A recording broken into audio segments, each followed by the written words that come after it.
One of these was built by a king who wanted to own every book in the world. The other was built by strangers on the internet who own nothing and get paid nothing. And somehow, they were trying to solve the exact same problem, 2,300 years apart. The Library of Alexandria and Wikipedia never met, but they were answering the same question. How do you organize everything humans know before it disappears? By the end of this video, you'll see why that question never actually goes away. It just changes costumes. Imagine that tonight, the only surviving copy of something important simply disappeared. Not backed up, not duplicated anywhere else. Just gone.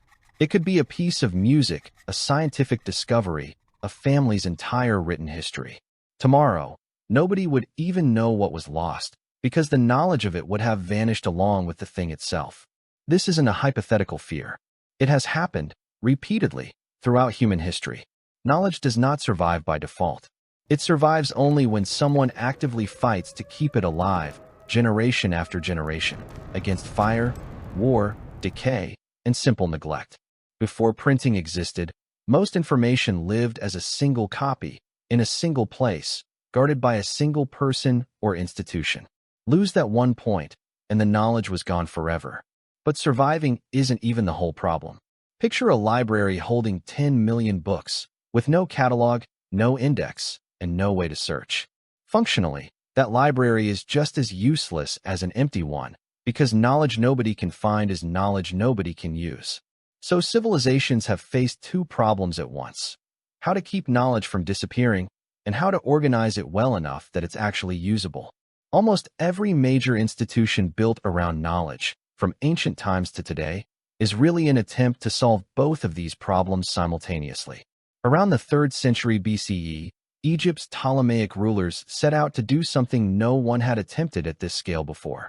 According to ancient writers like Galen and later accounts such as the Letter of Aristides, the goal was audacious: collect every book in the known world in one place. Modern historians treat some of these ancient claims with caution, since exact numbers and details were often exaggerated or written centuries after the fact. But the core project is well documented. The Library of Alexandria, housed within a larger research institution called the Museum, became the ancient world's most ambitious attempt to solve the knowledge problem. The method was direct and at times aggressive. Ships arriving in Alexandria's harbor were reportedly searched for scrolls.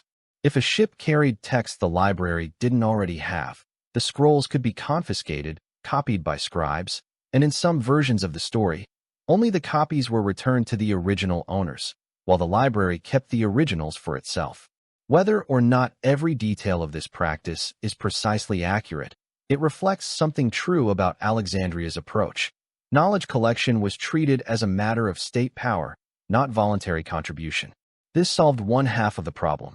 Alexandria could gather an enormous volume of material because it had royal funding, political authority, and a physical monopoly over its collection. But collection alone is an organization. A library that large, without structure, would have been just as unusable as any disorganized archive. This is where a scholar named Callimachus made a lasting contribution. He created what's often considered history's first library catalog, known as the Pinox. It organized the library's holdings by genre and by author, essentially creating a bibliographic system that lets scholars locate specific works within an enormous collection. This wasn't just a list. It was an early form of information architecture, built specifically to make a massive body of knowledge searchable. Together, these two mechanisms defined Alexandria's solution to the knowledge problem.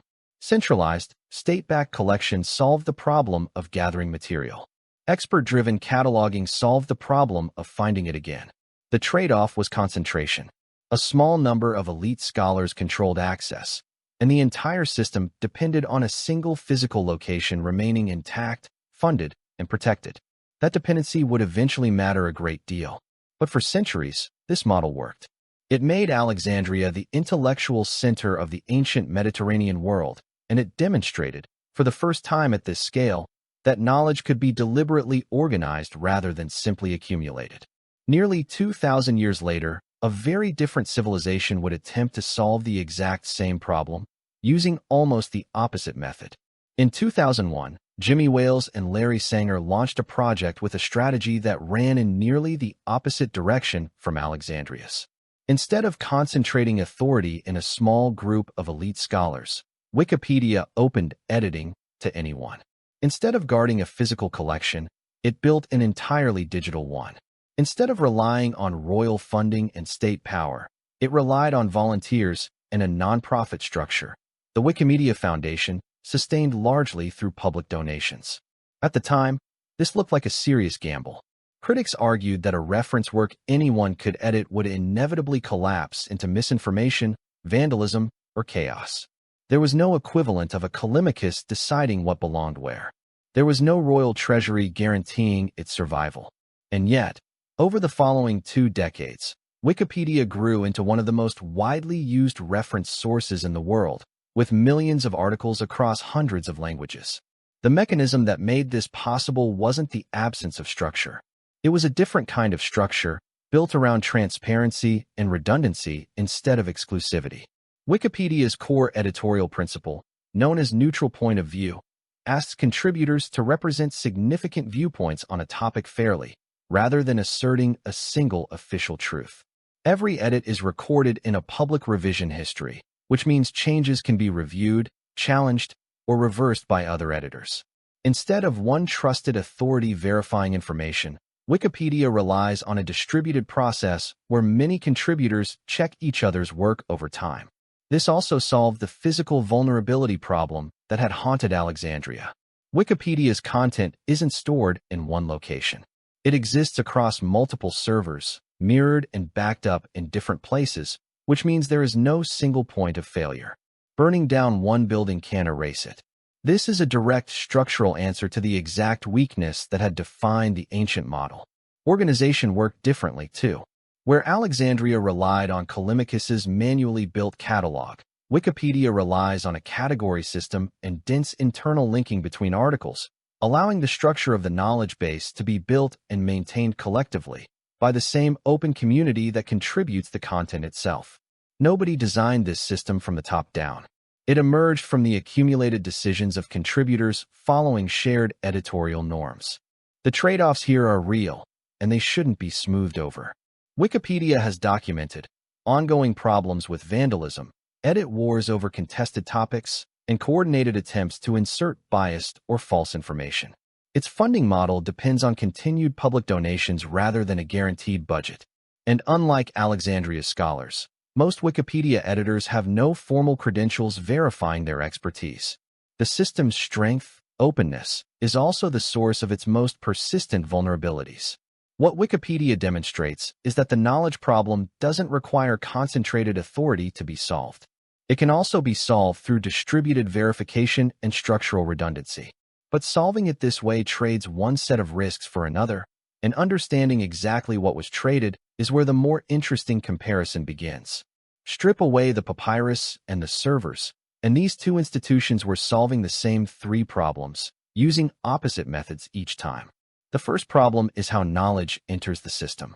Alexandria collected through state power, seizing texts from ships and commissioning scribes to copy them. Wikipedia collects through voluntary contribution. Anyone with knowledge and internet access can add to it. The second problem is verification. Alexandria relied on the judgment of a small group of trained scholars.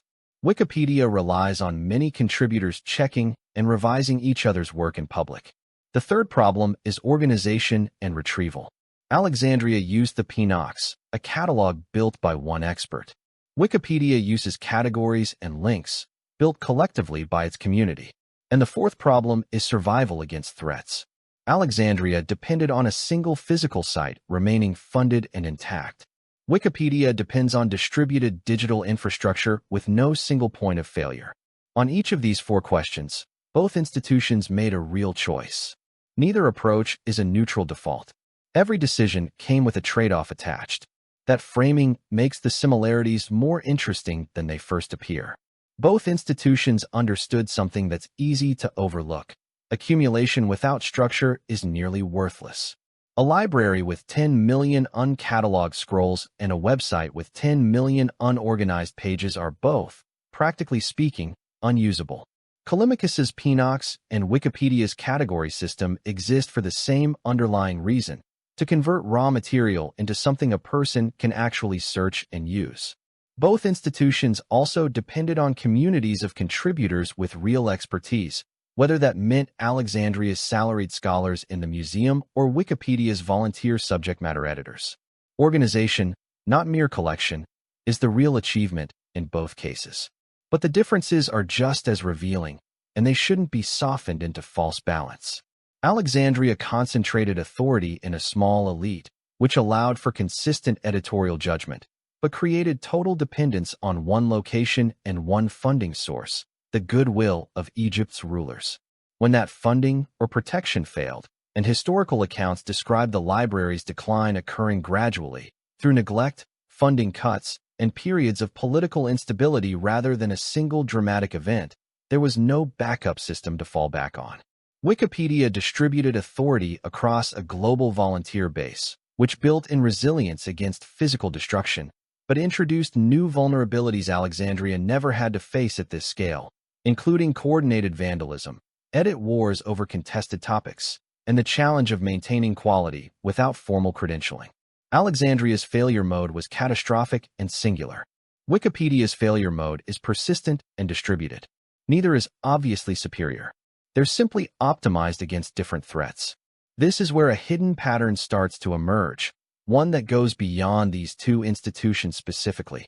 Throughout history, major knowledge institutions have tended to alternate between concentration and distribution, and each new model tends to emerge as a direct response to the failure mode of the one before it. Medieval monastery scriptoriums concentrated the copying of manuscripts among trained monks, prioritizing accuracy over reach. The printing press, several centuries later, distributed copies far more widely, prioritizing reach over centralized control. Enlightenment-era projects like Diderot's encyclopedia attempted to organize an explosion of new knowledge into a single authoritative reference.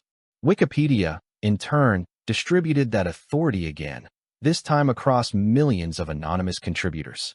Centralized systems tend to fail through single points of failure.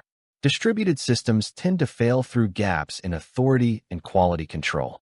Each new solution corrects the previous one's weakness, without eliminating the trade-off entirely. This suggests that organizing human knowledge isn't a problem that ever gets permanently solved. It's closer to a pendulum, swinging between concentration and distribution as each generation responds to the specific weaknesses of what came before. Alexandria wasn't wrong to concentrate authority. Wikipedia isn't wrong to distribute it. Both were rational responses to the risks most visible at the time they were built. The underlying principle connecting them isn't about libraries or websites or even knowledge specifically.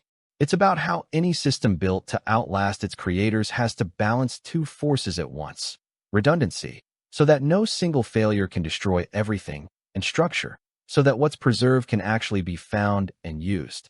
Pure concentration without redundancy is fragile. Pure distribution without structure is chaos. The systems that endure longest tend to be the ones that find some way to hold both forces at the same time.